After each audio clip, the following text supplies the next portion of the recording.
What's going on, my broskiis? My name is Toadskii, back again, here to bring you guys yet another One Piece Treasure Cruise video. So we are actually very close to the global anniversary, which should be coming up like literally next week. So we've got the Kazuna Clash, which is going to be dropping tonight. Of course, I'll bring you guys a dedicated video in regards to that.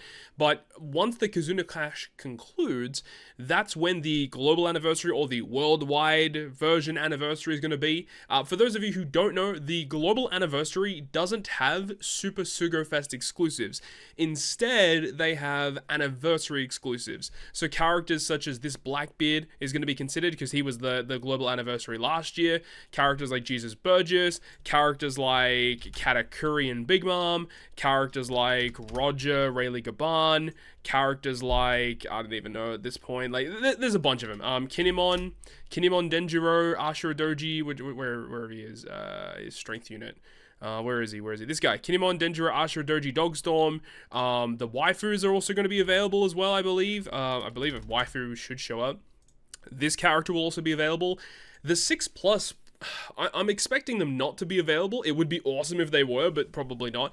Either way, that's what we're saying, is that it's a global anniversary, so they don't have the big boy, big ticket items that we are usually looking for. Unfortunately, they're going to be restricting, obviously, to the anniversary exclusives. And the whole point of this video is to kind of just talk about what we actually could be expecting. So if we go back to last year and what they ended up doing, of course, we had the New Year celebration, we had the treasure map character, the 6+ for that month, and then at the end of January was the release of Vegapunk and Jewelry Bonnie. This was like the start of the Egghead stuff. We move on, and I believe this wasn't like really treasure map. This was like a random legend that they decided to put out in tandem with the 6+ of Rayleigh. So this kind of set up the whole like invasion of Amazon Lily with Boa Hancock and Silver's Rayleigh, and then they had Blackbeard arrive as the global anniversary headliner unit for this year, for last year, should I say. So Blackbeard specifically was a bit of a weird batch. I'm not really a biggest fan of his design and what they aimed to do with this guy. He was a really weird unit depending on like having certain slots on your crew, and he does have the ability to bypass defensive effects with his captain effect, which is quite good, but it wasn't really that great in my opinion. He was actually pretty good in Rumble, all things considered. Some people still opt to use him in Rumble because his special ability, being able to do a 35% health cut to everyone, the debuffs, and then also potential action bind is quite good. And then they released Jesus Burgess alongside of him. He's a really weird character to use. So he does give a full board of strength slots, which is kind of cool, but he gets benefits if the enemy has Rainbow Shield or Damage Threshold by 6 or more turns, which means you have to really hope that the content you go up against has that specific debuff, or you go ahead and use this new Blackbeard alongside him, because this new Blackbeard would inflict an 80% damage reduction on the opponent for 6 turns, which normally is a bad thing, but because Blackbeard can bypass it, it doesn't matter. But basically, you would get beneficial effects by the enemy having defensive effects, and Burgess kind of just was playing into that kind of thing. So Burgess, he was kind of like a weird side character. I believe he is considered a normal legend, but like Blackbeard was considered the anniversary legend for that year. And then after that, we actually move on to the Rumble, which is S-Hawk, which was also featured during Amazon Lily, and then we had the Cross Guild stuff. This character is also considered an anniversary exclusive character, so expect this guy to be back too, which is dope, because he's one of the best legends that's released over the past year or so. So we look back, and they were kind of just going at the anime-related stuff at that time, because it was the invasion of Amazon Lily, the start of Egghead. That's kind of like what they were doing at the time. So if we kind of fast forward this to where we are now, what kind of characters have we been receiving? So of course we had the invasion of Meridios with the Revolutionary Army and Bartholomew Kuma.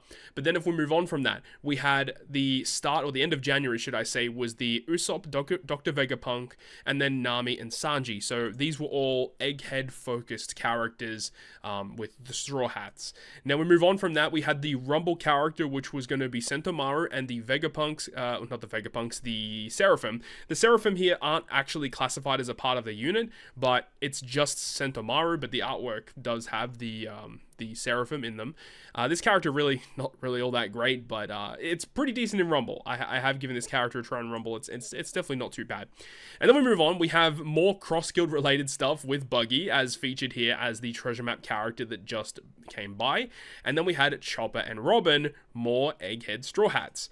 And of course we had Kuzan, which was for the whole Garb and Kuzan stuff. I haven't read his flavor text in game.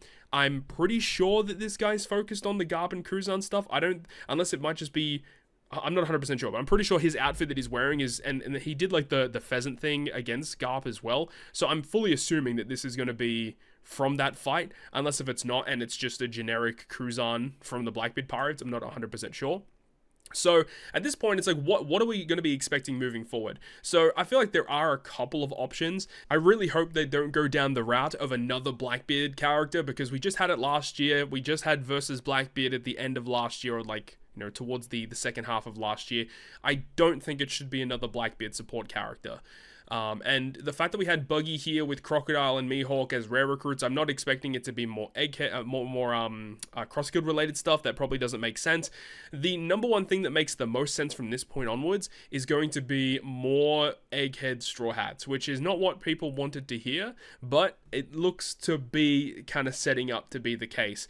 So in terms of the Straw Hats that we have here, we have Usopp, we have Nami Sanji, we have Chopper Robin, so we're still missing quite a lot. Obviously, Monkey D. Luffy, we've got Sanji, we've got Usopp, we've got Chopper, of course, here as well. So Zora is not featured, so Luffy and Zora, the two most popular Straw Hats, are not featured here yet. So I could definitely see them going down the route of Luffy Zoro, because, you know, we still have to get access to characters such as like potentially a Lucci Kaku, or you could do like Lucci and Luffy and then Kaku and Zoro, because they did have to fight together up against the S-Bear during Egghead, right?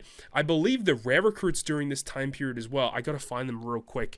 What were the rare recruits exactly? So this was Atlas here, and then we got for the other batch, yeah, Frankie and Brooke.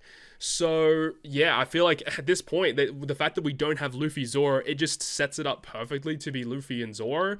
And then, you know, potentially we have Kaku and Lucci, or as I said, Lucci, Luffy, Kaku, Zoro as characters. And then for rare recruits, we could get more Vegapunks, because we have obviously gotten some Vegapunks here with this one right here from the Grand Feast Sugo Fest. And we had Atlas right here as well. So I wouldn't be shocked if we got some more Dex Cerebral focused, you know, Vegapunk characters.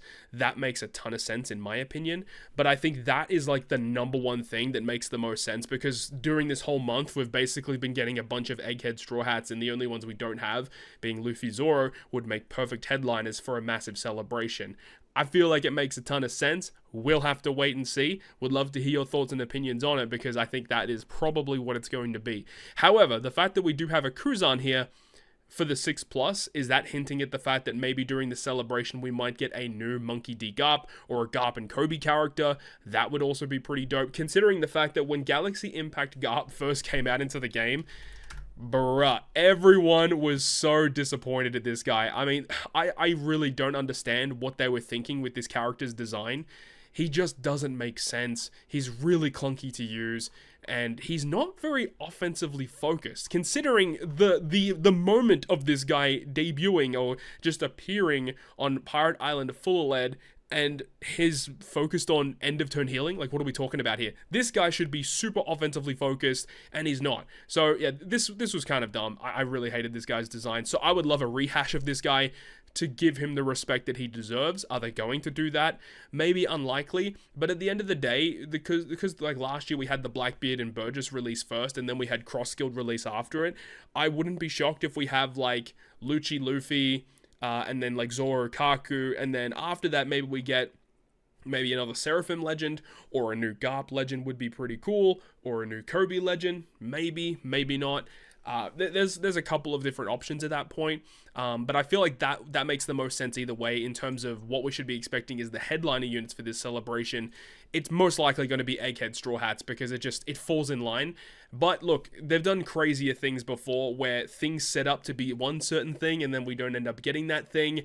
We'll see, but I think that makes the most sense in my opinion. But let me know your thoughts and opinions down below in the comment section. What are you expecting to see from the global anniversary, which is going to be coming up literally in like a week? So we'll have to wait and see exactly what they have in store. Hopefully you enjoyed the video though. If you did, make sure to go ahead and leave a like. And if you want to stay up to date with all the content I post, including more One Piece Treasure Cruise content, make sure to hit the subscribe button down below. On that, guys, I'll see you guys within the next video.